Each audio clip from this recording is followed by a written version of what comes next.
Hello, everyone. My name is Bruce Sellery. I am the president of the Canadian Club, and I'm also the moderator of our annual Financial Outlook event, which we held to a sold-out crowd at the Royal York this past January. It was our 43rd event in a row, and it is a gross understatement to say that we did not talk about a global pandemic at that event. We didn't talk about airlines grounded and schools closed and businesses shuttered from coast to coast to coast. It just didn't come up. I don't know how we missed it, but it didn't come up. Here we are in an unimaginable reality. So how do we make sense of it? How do we balance between the fear of the unknown, and there is a lot of that, with our deeply held belief, our deeply held Canadian patriotism that together we will get through this? So we have decided to reassemble our panel from our January event in a sort of virtual Outlook 2020, certainly a version 2.0.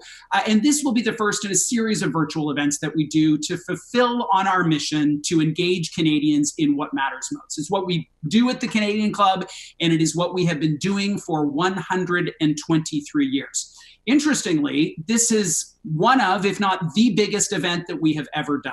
Welcome to you all. There's over 1,100 people who have dialed in for this broadcast. And so I'll ask you to picture what our events normally look like in person. And here we are in our kitchens, in our basements, in our offices, in our bedrooms, dialing into this conversation. You will notice on your screen a couple of things, and I'll highlight the basic technical details. Below the video window, you will see a button that says low feed. You can click on this if your internet speed is low. And these days, everyone's consuming a lot of broadband, so it may be that that's your circumstance. It will reduce your video quality, but not your audio quality. So do that if you're finding things to be slow. There is also a button for questions. When you click on that window, a new window is going to open up, and you can type in a question and it will be sent to me. I will endeavor to include it in our conversation. The third window is request help. Now, this is similar to the questions button. It is a new window, and you'll be able to ask a technical support question, but please keep those technical support questions to this particular event. The question that you have about how to teach your mom how to use Zoom in London, Ontario, you're on your own on that one, I'm afraid, even though my mom's still working on figuring it out. We are hosting this event with great pride alongside our partners, the National Post, and we are very grateful for the sponsorship of EY. Eric Rawlinson is a longtime Canadian Club board member, treasurer, and number one fan, so we thank you for your support in making this happen. Let me now introduce to you our panelists. Joining us again, Kevin Carmichael, national business columnist, The Financial Post, Matt Gurney, columnist with The National Post, Shauna Sexsmith, senior portfolio manager, Manulife Asset Management, Jean-François Perrault, chief economist with Scotiabank. Unfortunately, Amanda Lang from BNN Bloomberg couldn't join us today. Welcome to you all. Hello. Hello. Now, before we begin our conversation, I want to at least honor one aspect of our traditional Canadian Club luncheon, and that is a toast. If you are joining us from home and you've got a coffee cup, a glass of water, or a martini, I don't know, it's noon somewhere, then I would ask you to please raise a toast to Canada. Toast to Canada and to the next 123 years. Now, I want to begin with a question to our panelists before we get into the meat of our conversation, and that is a brief anecdote of your experience of this crisis thus far. And I want to start there because I think it's been an enormous equalizer in many ways. So what have you learned? What has been tough? What has been easy? And I will start. I have a 10-year-old, and her and three other friends are joining for a tiny school on Zoom. So the grown-ups, one who's a teacher, the rest of us who are not, are endeavoring to teach 10-year-old children. And I think we have a completely different appreciation of what teachers do. So I'm teaching financial literacy, and my only trick was to go to my funny hat collection and pull out my my money top hat. It was a bit of a hit. It kept them engaged for 5 minutes. So many of you in the working world with kids under the sullen teenage years are trying to balance all of that plus keep your kids at a very minimum entertained. Matt, Gurney, to you, what's an anecdote? I know you have kids. I don't see them underfoot right now. How have things been going for you so far? Well, first of all, I should say hello and hello to everyone watching. And there isn't a really good chance you are going to see my kids. I just hope that, unlike yesterday, they're not beating each other up over the iPad. You know what? The anecdote I would share is one that I think we're actually going to have to take a really hard look at in the aftermath of this. I'm an introvert who works from home. Like, the dislocation to my life has not been huge. I feel very blessed that, unlike other people, my employment has continued. There hasn't been big hits to my routine. However, I returned from travel from the United States right at the moment that this was all starting to happen. We changed our travel plans a bit to get home, but it was only a couple of days after we returned that things sort of really exploded. And my family and I, we walked through Pearson Airport like we own the place. And this was right around the time when the federal government was repeatedly trotting out Bill Blair, the public safety minister, and he was assuring Canadians that there was enhanced airport screening. I arrived from the United States on a flight, walked through Pearson Customs, and the enhanced airport screening was one question at an automated kiosk that asked me, am I returning from Italy, Iran, or China? I honestly answered no. It printed out a form, and we handed it to the border guard, and he said, welcome home. That was the extent of our border screening here. So right now we're in the midst of the crisis, but when this thing is over, we're going to have to look back and ask ourselves if our front-facing defenses were nearly as good as we thought they were. Shauna, for you, what has been your experience thus far? So my experience is I'm an office person, and I interact with my team and my colleagues all day, every day. So I miss them, just to interact face to face. But because we've been on Bloomberg chat all day long, we're actually chit-chatting probably a little more, right? Like we're very disciplined about our morning meeting. And then we obviously have all sorts of, chatter going all day long. And I think that's sort of been the replacement for the personal in-person contact. But I have one other thing I wanted to mention. This is an insight. This is a deep philosophical insight. As a consumer of science fiction, movies, TV, novels, and knowing the various things that have been written over the decades, particularly since the Second World War, why is it that none of the writers that were writing end of the world scenario, social disorder and breakdown, including the most recent Contagion movie, why is it none of them got it right that there would be a run on toilet paper? That is clearly going to be the major through line. The blockbuster that James Cameron directs that outlines this point in time. That is true. Kevin Carmichael, for you. Me. So like Matt, I work from home and like Matt, work too much. So I've been practicing a version of self-isolation for several years now. So it took me a little while to realize that the world was changing around me. But that's struck home, I guess, when suddenly my home office turned into a WeWork space where I had to share it with my partner who was sent home. That took some getting used to, but a turning point, I guess, came last week when we avoided a major meltdown over whether it was Tuesday or Wednesday. That was on the verge of being a major fight, but we staved that off, and I don't think we've had a serious argument since. So things are turning around. Things are looking up. Certainly are being tested and hopefully strengthened, but tested certainly. JF, for you.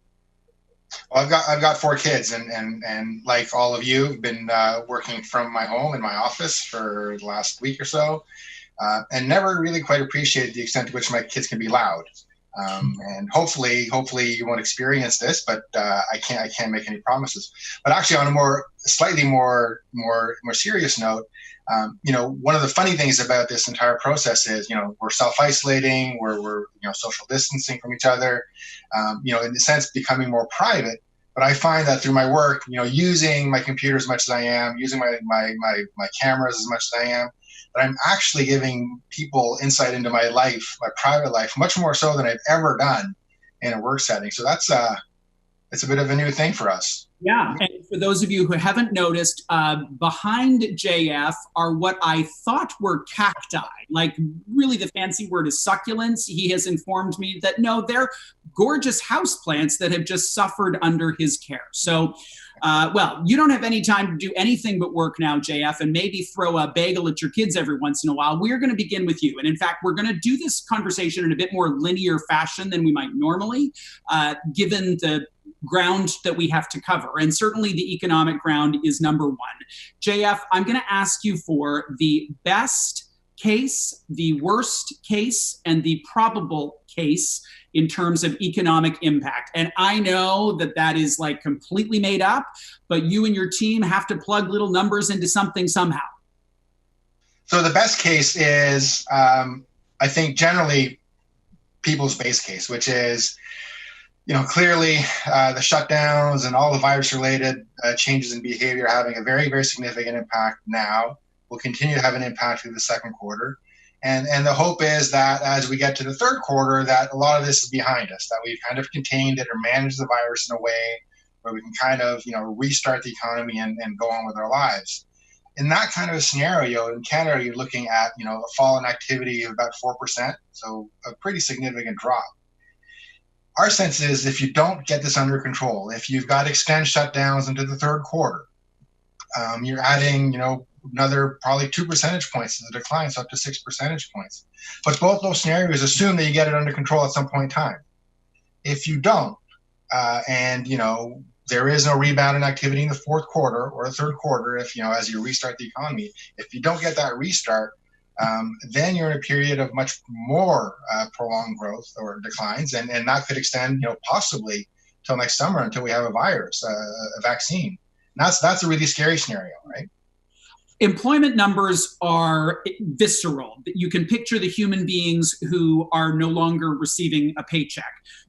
Can you answer the expectation on the jobless number, both in percentage terms today versus 3 to 6 months out, and what that means in terms of numbers? Like, we see the headline on 1 million jobless claims, but put that into context for us. Where could things head based on your middle case?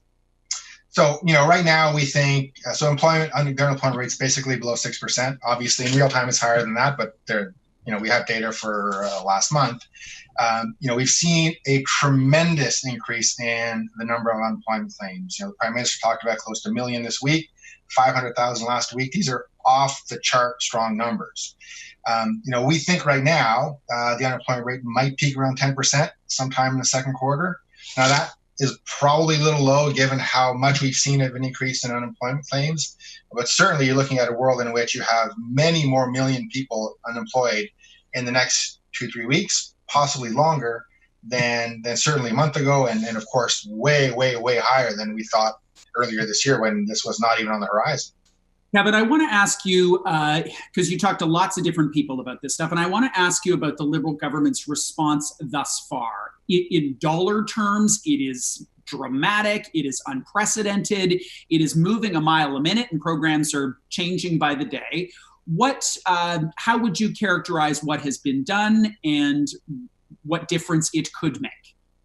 So my characterization is probably that it is dramatic, as you said, but arguably not dramatic enough. Canada is trailing behind many of its peers. I would say, roughly a week or so behind, putting like serious money on the table to calm people down, to actually show people that there's some expectation of relief rather than telling them that there's a reason to be. Reason not to worry or not to panic. So there's that element. I hesitate to throw that criticism around too much. It feels a bit like armchair quarterbacking at a time like this, but there has been a bit of a lag. So there's a fair argument to say that they could have gone bigger, faster. Otherwise, I would say at this stage that they're hitting the right notes, but maybe not hard enough. They seem the most of their efforts so far are directed at individuals. That's probably positive. Most people say that's the right way to go. But I think there's a risk now that they haven't done enough to assure business that they don't actually have to lay all those people off and send them to the unemployment lines. So there's definitely priority one is to flatten the health curve, but maybe not enough has been done to date to flatten the jobless curve. JF, your take on that? I mean, the headline number is in the $80 billion range. How much of the pasta in the cupboard does that use? How much more pasta or ammunition remains in the cupboard for the federal government? I think there's quite a bit more pasta in the cupboard. I mean, right now we estimate that the deficit this year, based on measures that have been announced so far, we'll run into the $110 billion range. So to put that in the context, at the peak of the financial crisis, shortly after the financial crisis, when we launched these stimulus programs, our deficit peaked at $57 billion. So already twice where that is, and I think we're going to go significantly higher. I wouldn't be surprised if we ended up with $150 or $200 billion. As Kevin says, the government, has been a little bit slow in responding to developments over the last 10 days or so, and we are going to see measures to support businesses. No question about that. More of those. We are going to see more measures to support households to make sure they don't, they don't want for food or are still able to maintain, monthly payments, and that is going to require, I think, a lot more money than they've already put out. I want to ask you, JF, about the economy in the U.S. We're going to get to the political angle with Matt in a couple of minutes, and that's a whole other thing. But what is your prediction for the slowdown in the U.S.? Because we know that our economy is inextricably linked, and looking at the headlines there, it's scary. Yeah, so it's scary everywhere. I wouldn't say it's necessarily scarier in the U.S. now than it is, say, in Europe or even here to some extent. But clearly, the U.S. is going to suffer tremendously as a result of this, just like we are. So while we're expecting something like -4, a little bit more for Canada, we're expecting something like -2, a little bit more for the U.S. And that is, I would characterize that, however, as a reasonably optimistic scenario in the sense that, the Americans aren't being as aggressive as we are, or other countries are, in terms of containing the virus. So the economic damage, while it's, to some extent front-loaded in Canada by nature of the things that we are doing to try and stop it in its tracks, and we'll see how successful we are there, the Americans aren't there yet. You've got New York shutting down, California shutting down, some other states here and there shutting down. But they are taking this much less seriously as a nation than we are, and that means that the economic damage is likely to be greater if they don't smarten up quite soon. Shauna, I'm going to come to you in just 1 second on the market. But before I do, JF, just one last question on the global economy. China was the first hit. There are some encouraging signs that they're flattening out. At the very least, there are tourists walking sections of the Great Wall again, which I don't know if that's good news or bad news. But what is your prediction for China? So we think China right now is going to grow about 3%. So which sounds great from a North American perspective. But China's been growing 6 or 7% for the last few years, and it was growing at 10% before that. So 3% in official Chinese statistics is a disaster. There's no question about it. It's a very, very, very significant shock. And I think what's interesting about China, is, and in fact some of the Asian countries in general, is that very aggressive containment measures seems to have flattened the curve in their case. But just the what we've seen over the last few days, however, is there seems to be a pickup in cases once again. So they've perhaps relaxed things a little bit too soon. Certainly see this in Singapore, some elements of that in China, and that's just it's kind of the canary in the coal mine, right, for countries like us, where we want to keep things shut down as little as possible to limit the economic damage. But there's a risk, and we're seeing that maybe unfold in Asia, that if you relax a little bit too soon, if you're too comfortable with what you believe to be the success of your policies, you may end up in a much worse scenario. Shauna, you have managed money through lots of corrections. This is your first big market decline. Maybe it's different, but it's certainly not your first. Tell us what it feels like for you right now. So every correction or bear market has its own characteristic, right? Be it a collapse in a sector like the real estate sector or technology, or the last one was the financial crisis. The difference on this one is this is like the ultimate exogenous shock, right? This is aliens from outer space, right? And the stock market likes to analyze things. It likes to quantify things. It looks at economic data and, purchasing managers index, unemployment rates, ISM numbers, interest rates, blah, blah, blah. It takes all of that data and analyzes and crunches, and then it comes up with valuations. So that's what the market does. But when you got the coronavirus, which, as I said, ultimate exogenous shock, was unanalyzable. And if it's unanalyzable, it's uninvestable. So as a result, we had, I think that because of that reason, we had the fastest correction I've ever seen. And bear with my glasses for a second here while I read you some numbers. But the high of February 19 to March 23rd, the Dow was down, the S&P 500 was down 34%. So that's in 23 trading days, down 34%. By contrast, the technology bubble was down 37% over 18 months. The financial crisis was that was worse, down 57% over 18 months. And even the bear market of eons ago of 80 to 82, down 24% over 16 months.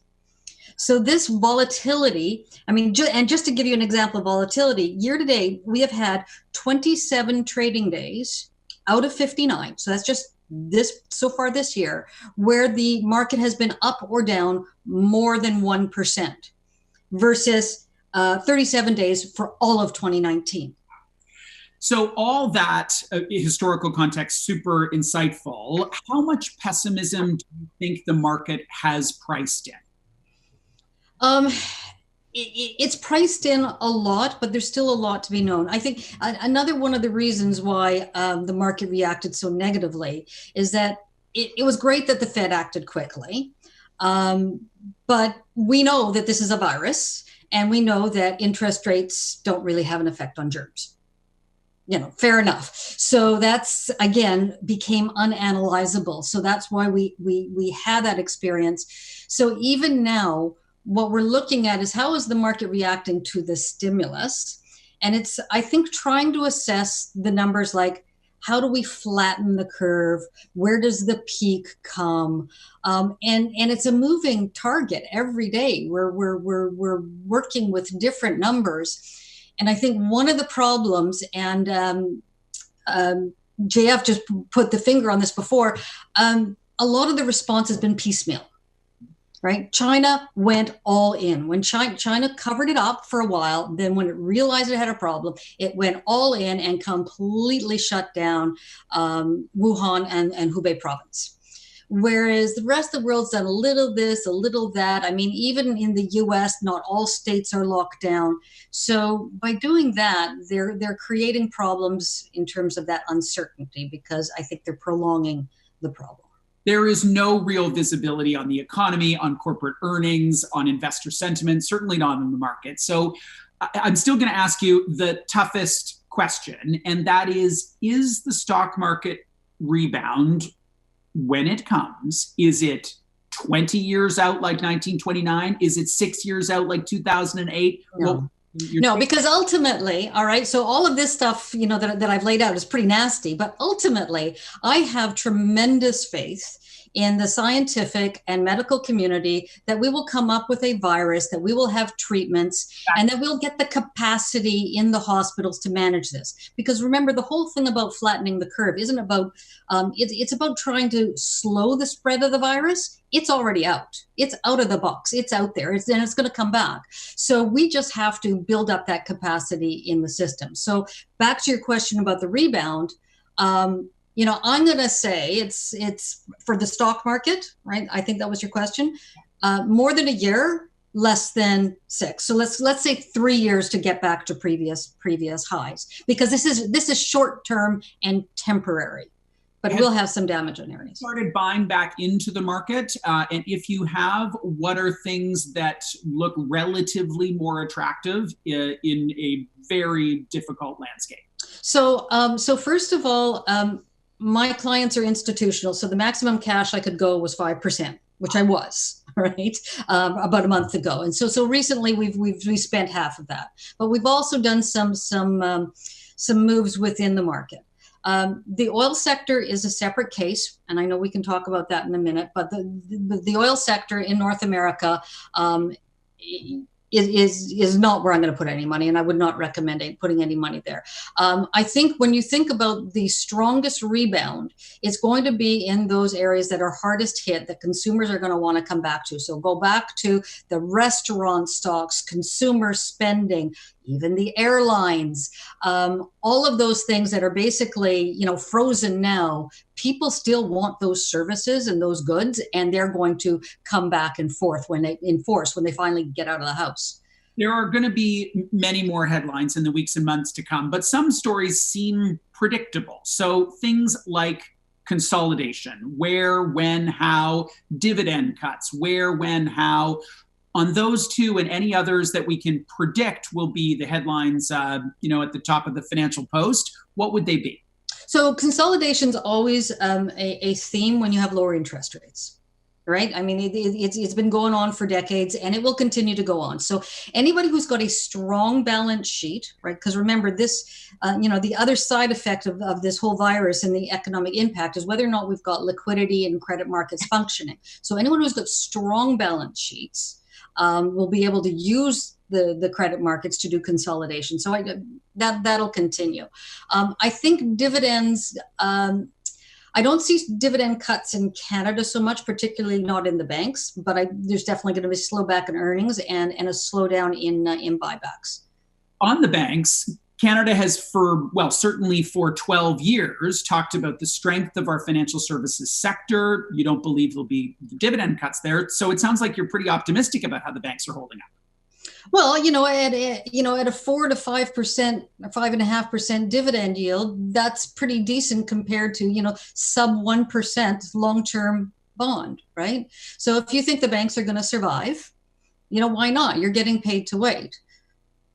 I want to ask you about the oil and gas sector, and then I'm going to move to Matt on some of the political stuff. You referenced your concern about this. We talked in January about the large caps. The large caps, even those have fallen dramatically. Cenovus down to like $2 to $3. It's unimaginable. How much of the TSX decline is connected? Well, I mean, so much of it, I'm asserting something that is simple. So much of it is connected to that massive decline in the oil price. Yeah, but we've got other sectors that are down a lot. Nobody got out unscathed, right? Real estate sector's down 30%. Financials are down 23%. No one got out unscathed. So the oil and gas sector the energy sector is a big chunk of it, but the oil and gas sector, the producers themselves are now sub 3% of the index, right? And going back to January, oil, WTI, was over $60, right? And WCS was over 40. So now we're looking at oil at WTI $23 and WCS sub 10. That's not an economic number. The problem that the market is happening now with just the energy sector in general in North America is, again, we're going back to something that's unanalyzable, and that is two dictators that are not accountable to shareholders. They're not accountable to an electorate. They've got bodyguards 24/7, and they've got a grudge. So again, not analyzable, not investable, and at this level, they're all bleeding cash flow. So Matt, we're going to come to your questions in a moment, and I appreciate you sending them. If you've sent one, I promise I will try and get to them as the hour progresses. But first, let me come to you, Matt, on the Canadian political story. What is your assessment of how Trudeau and the Liberal Party has handled things so far? On top of my assessment, we can also look at the Canadian public's assessment. They're up in the polls. I mean, that's just a really easy way of saying that. Should they be? Well, we can debate that. But Canadians thus far are showing that they have been reassured by the government's performance. So we should ground any of our conversations in that. I think they are doing, in general, a good faith job. But I think, as some of my colleagues here on the panel have said, it has been a piecemeal response. And I think one example of that is that almost every day for the last 2 weeks, there has been some new announcement that could easily have been made the day before if the decision had been reached. So I haven't seen yet that we've hit a phase of this where the government feels it itself has caught up, where they feel that they're on top of this. I'm not going to wade too deep into the economic matters here. I'm outgunned by the other panelists here. But when we look at the scope of this, when we look at the economic impact, the societal change, the political change, I think all of the economic measures and descriptions, comparisons, historical precedents, they all fall short. What we're looking at here is a society that essentially has been hit by a surprise attack, except there's been no actual infrastructure damage. So when we're ready to restart the economy, like our ports and our bridges haven't been bombed, we're just not using them. You know, Shauna was just talking about oil. Has anyone driven their car in the last 2 weeks? Like, just in terms of the consumption of this, right? Like we are reducing our economy as rapidly as we can to really basic first order principles, where we're looking at keeping the power on, sanitation, healthcare, security, public health, and food supply. So in terms of the government's response to this, absolutely, they're going to need to focus on some of the economic measures, and they're going to be rolling those out, and we'll see whether that matters politically. But I also think I don't know how to even begin to conceive of the political ramifications of this, because there's one thing I want to mention, and I mean, God forbid we find ourselves in this. Many other national governments around the world have seen infections either in their executive or legislative branches. We could easily find ourselves where parts of our government or even the public service are effectively paralyzed. We have a federal public service right now that is dispersed across the capital region. Everybody's working from home. I don't know about the rest of you. I'm having a really hard time placing cell calls right now. Our telecommunication networks are overloaded. So you take a few 100,000 civil servants, send them home, and then you crash the internet because we're all using Netflix at the same time. Our capacity to respond to anything at a federal level is frozen. And that's, again, assuming no deaths. That's assuming no physical infrastructure damage. We're talking about communication difficulties. And I hate even to bring this up, but I should remind you all, we have a minority government right now. Like if we had a federal government that was in a majority, whatever party, they could kind of go for the duration of our term in office. We're going to operate as an emergency government. We're going to ram through stuff as needed. Well, we saw earlier this week that the intention to have unanimous consent to get some of these emergency measures passed almost imploded. And it took a marathon all-night parliamentary session to come up with what we ended up getting. So I think right now we're still in the crisis mode. This is likely to continue for weeks or even months. It won't be till the end of that we really start to have a bit of a political reckoning. But I think, like I said before, whether it was how prepared we were at the border, whether our medical stockpiles were good enough, there are going to be really hard questions that get asked when we're able to ask them again. And I don't know what those answers are going to be. So, Matt, one of those hard questions, I'm going to ask this of you first. I will ask it second of Kevin, and that is the tension that exists between public health and the economy. For some people, it is very, very clear. It is 1,000% about public health. And for others, there is the nuance that we need to layer in the interests of business, small business in particular. And then further over there on the side are politicians that are 100 miles, couple hundred miles south of us, who have a much stronger view of the importance of restarting the economy, perhaps well before that is appropriate to do so. Through your political lens, Matt, and then Kevin, I'll look at it through your economic lens. How do you see that tension unfolding? Well, I can feel it unfolding in the few cubic centimeters inside my own skull. I mean, my political libertarian streak is colliding headlong with my national security hawk. And I don't honestly know how we start to balance this. Normally, the kind of measures that the government are talking about here are the things that I would reflexively oppose because of my political beliefs. And now I'm in the position of wondering if they're not moving them fast enough. Like, there are no atheists in foxholes, and I'm not sure there's many libertarians in a pandemic. So as we watch this unfold, there is absolutely this discussion of getting the economy fired up. I am incredibly skeptical on that. I think it's one of those good ideas until you actually take 30 seconds and think about it. And I know a lot of people have proposed isolating the most high-risk element of the population, elderly people or people with compromised immune systems or known respiratory issues, and basically allowing the rest of us to get back to work. Yeah, the problem is this is not just about people who are going to die. This is a virus that is very good at making people very, very sick.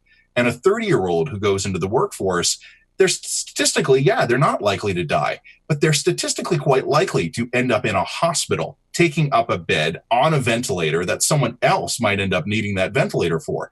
People are still having heart attacks. They're still having strokes. And when this thing is over, I would imagine we're going to see some causes of death have dropped. I can't imagine there's very many car accident fatalities right now. But there are still people who are having medical emergencies, and you are not going to be able to restart the economy against a background of overwhelmed hospitals. You just can't do it. Psychologically, we will be cautious and risk averse, and no politician will be able to last long when the 30 and 40 something start ending up on ventilators. Kevin, your perspective from an economic standpoint. Our former president, Andrew Graham, is the CEO of a company called Borrowell. And in a Twitter comment he made, he said, yes, absolutely, public health first. But let's remember that small businesses in particular are very fragile. Yeah, absolutely. So just to pick up exactly where Matt left off, I mean, I think that there is certainly the risk that the public health element of this will last longer than we might anticipate at this point. Of course, it's impossible to know.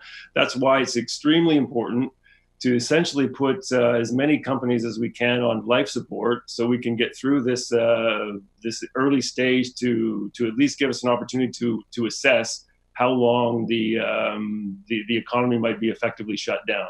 I mean, I think something that caught certainly the Bank of Canada a bit by surprise in the aftermath of the financial crisis, for example, was we didn't sort of see the pickup that we thought or that they anticipated seeing when the global economy came back, because there simply weren't enough companies left to take advantage of that resurgence of demand.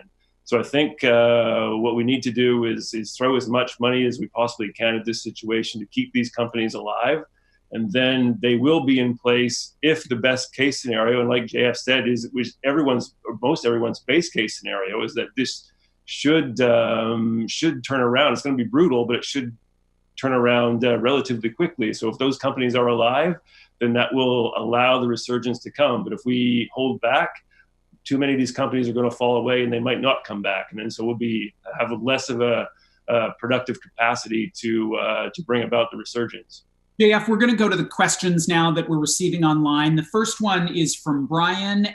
He asks, what do you think will happen on mortgage rates? So I'm going to ask you to address that. But second, and perhaps with a broader application, is what's your expectation on real estate in the GTA in particular? Because that was our topic of great obsession. I mean, for years, but certainly in the past 6 months, everybody's been looking at what might happen with the spring selling season. And as low as rates are, I can't see a lot of people. I don't even think you can go to open houses anymore. There's not I don't know what the activity would be in that particular sector. So I know that's a two-parter: rates and then real estate as a sector. So on mortgage rates, excuse me, I mean, long-term interest rates have fallen dramatically, right? And mortgage rates have generally followed those. Obviously, at the short end, we're still anticipating the Bank of Canada will cut interest rates more. And as a result of that, probably a decline in prime and probably a decline in variable rate mortgages. So, short end, maybe a little bit lower, but the long end is probably already as low as it's going to go. Now, in terms of what it means for markets, well, the fundamental issue in Toronto and still other parts of the country remains that there is much more demand relative to supply. And what we're seeing obviously now is probably limits on what supply is going to hit the market, because either firms aren't building anymore or folks aren't going to list their homes because nobody's going to visit them. And the same thing on the demand side. So our thinking is that, we're probably going to go through a period of a few weeks, maybe a couple of months, depending on how long these interruptions are, where there probably is much less activity than you would typically see in the spring market. And that's obviously normal considering circumstances. But as that lifts, as folks life goes back to normal, there still is this unmet need for housing nationally that will need to be met. And you combine that with very, very low interest rates, you're likely to see things pick up reasonably significantly as, we gain confidence that we're in a better state of the world. Shauna, this next question I'm going to direct to you, given that it does affect publicly traded companies, and it is this. Can you speak about the supply chain that provides adequate food supply to Canada?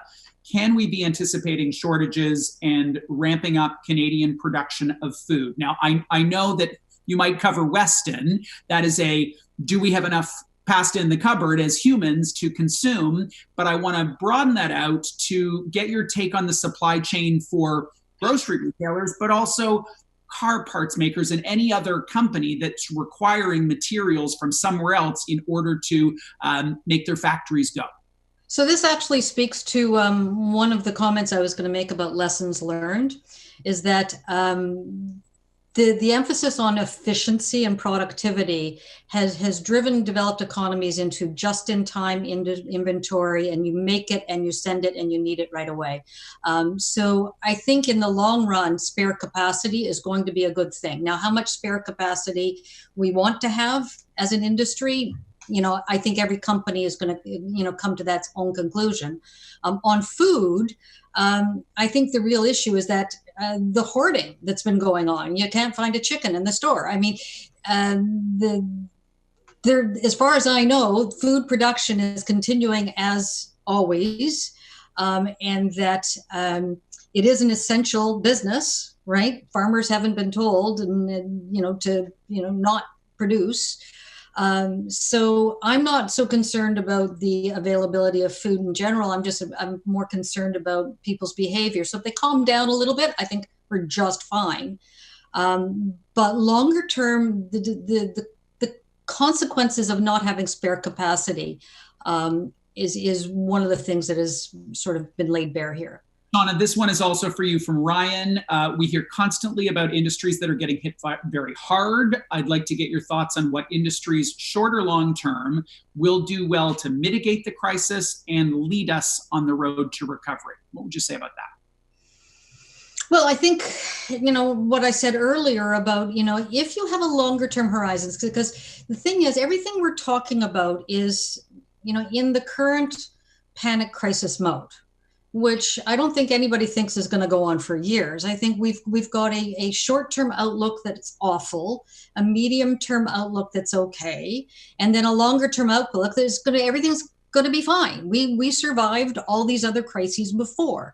So, go back to your investing 101, look at companies with strong balance sheets, with a product that has a strong moat around it, that's got strong demand. And currently the most constrained sectors are the consumer sectors. Like small business, you can't invest in, right? Like we're investing in publicly traded markets, but the consumer sector, the consumer discretionary, I would definitely go big there. Information technology. I mean, I think we've all witnessed through our very ability to have this call today shows that technology is a wonderful thing in our society. And then, cautiously step on some of the things like, airlines and financial services are okay, but I don't think they're going to have the biggest lift off of this.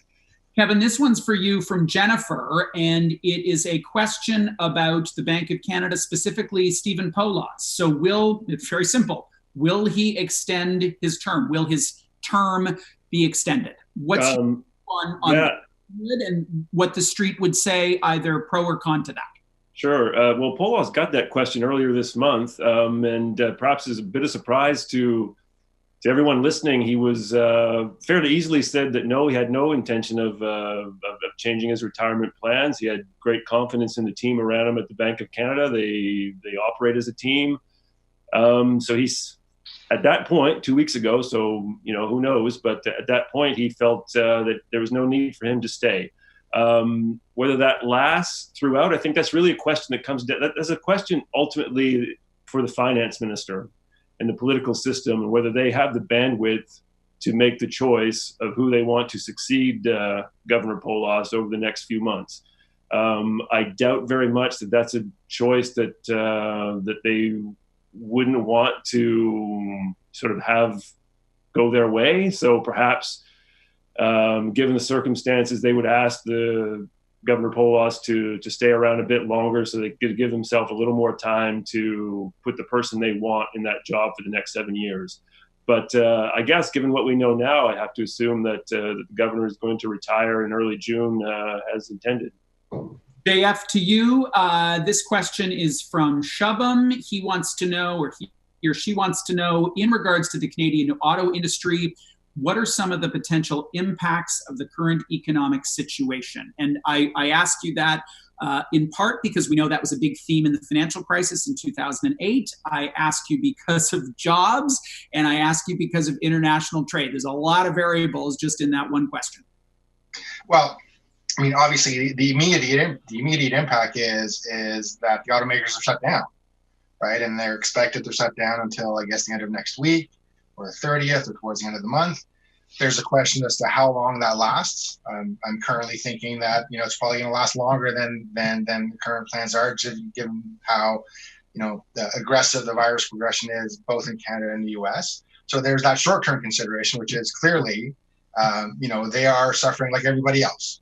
The good news is, I guess, is that they are in significantly better shape than they were in 2008, 2009, so that there's less of a concern about the viability of the industry. If at some point we're allowed to buy cars again, because of course we can't really do that now. So it entirely depends on how quickly things come back. But the backdrop is very, very different than what it was last time around, in that, there is, two things. The industry is more solid, so less spare capacity, more streamlined dealer networks, but also governments are much, much more aggressive in providing financing and crisis management tools right up front, as opposed to waiting for things to happen, which was the case in 2008, 2009. And hopefully that makes things a little bit easier to manage for all businesses. Matt, this one's for you. From Marlene, what do you make of what's going on with Trump?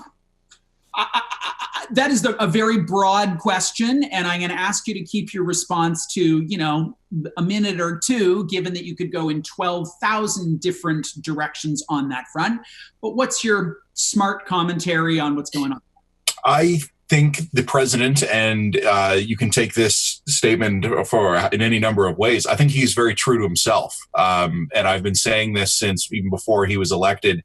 He's an almost refreshingly transparent individual in the sense that he doesn't often surprise you. And I think his reaction, if you had said a month ago, what happens if this epidemic in China comes to North America, I don't think anyone would really be shocked to see that his response was first to insist that things were going great, and then to immediately pivot to it's not my fault. And I think we've seen in the press conferences in the last couple of days, and I had said to friends of mine on the weekend, the next shoe to drop for the president will be him talking about how this impacts his political fortunes. And we've seen it this week, where in response to questions about hey, how should the American people be feeling right now? I just give us an emotional commander-in-chief moment that any previous president in history would have easily handled.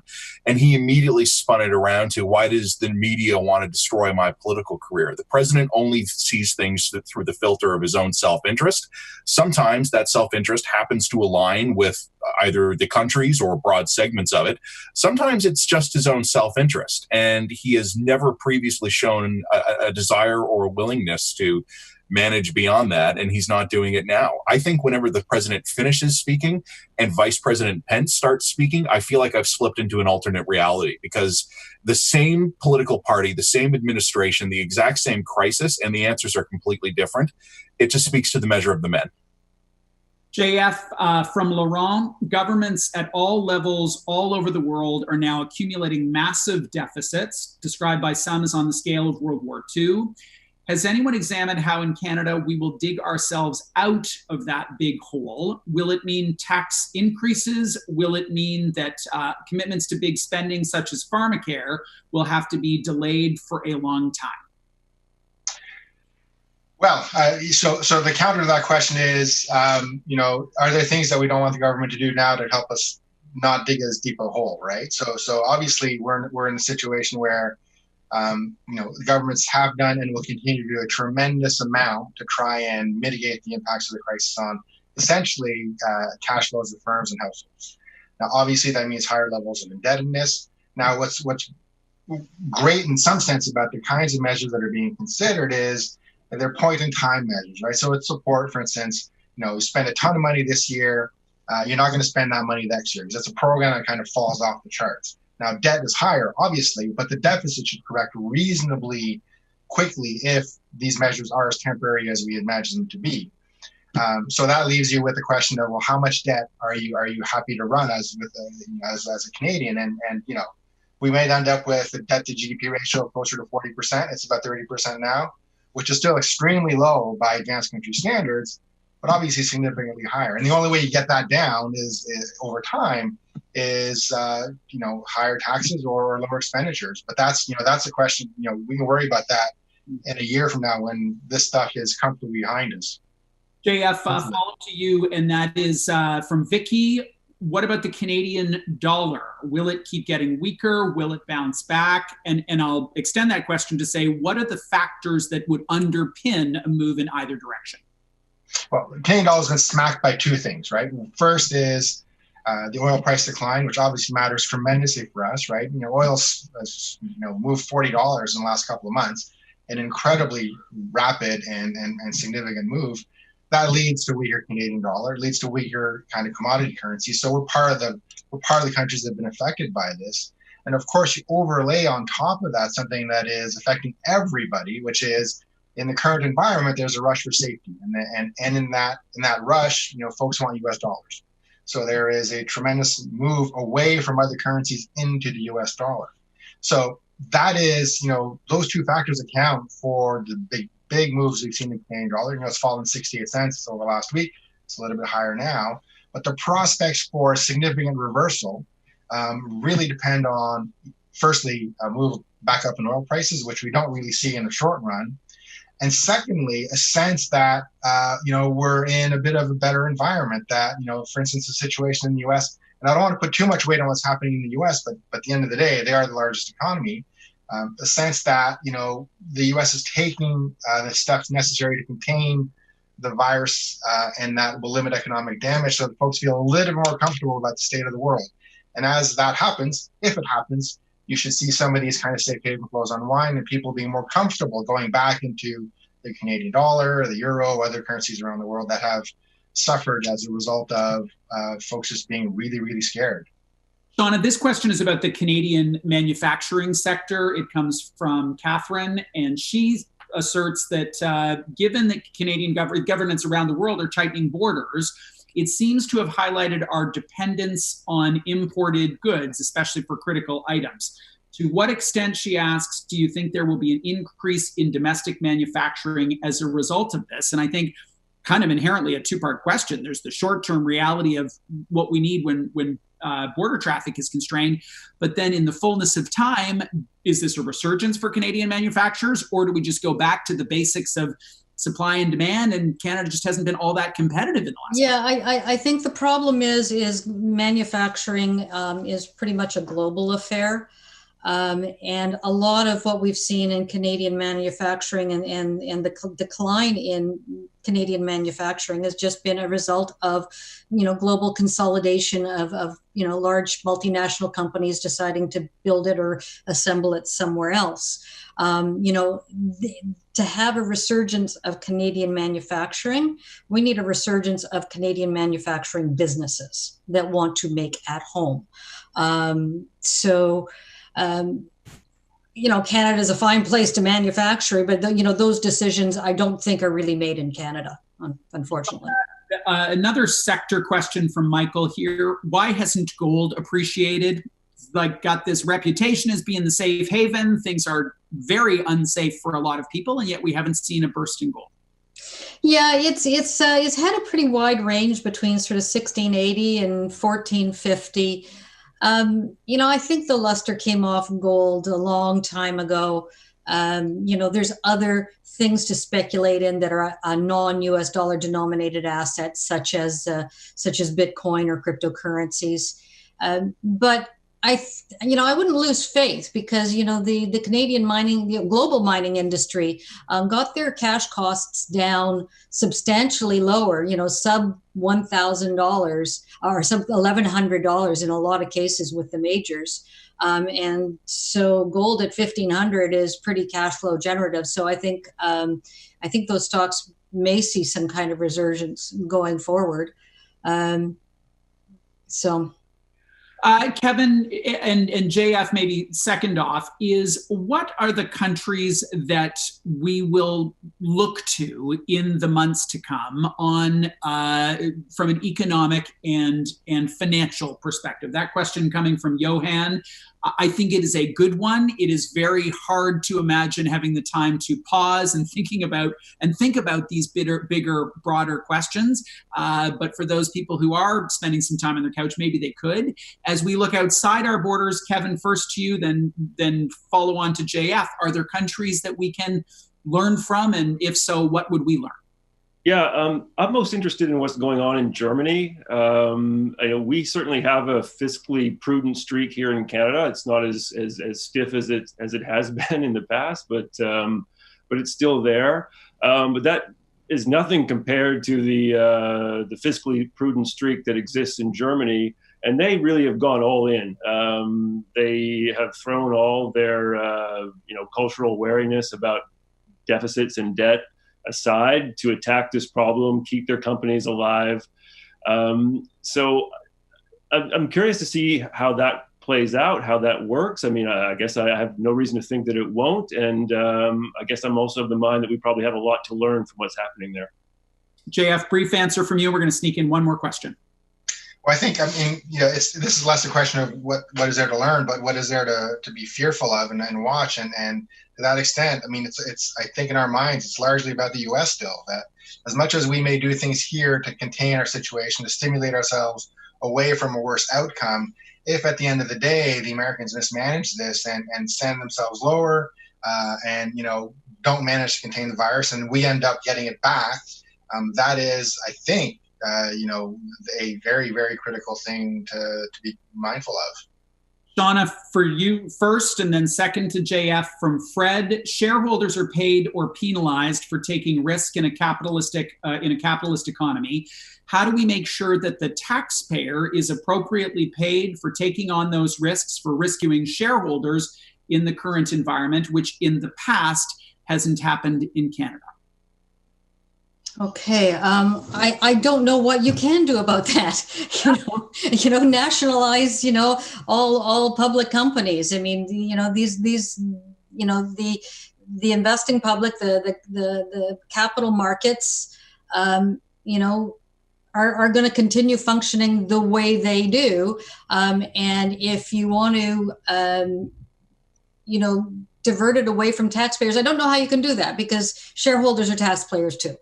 Yeah. Right. And the people that own these funds are large pension funds, which are, giving money to beneficiaries and mutual fund holders that are saving in their RSP. So, I think we are all sharing the burden in some way. It's just that sometimes the capital markets get demonized in the process. Quick response on that, JF, before we wrap up.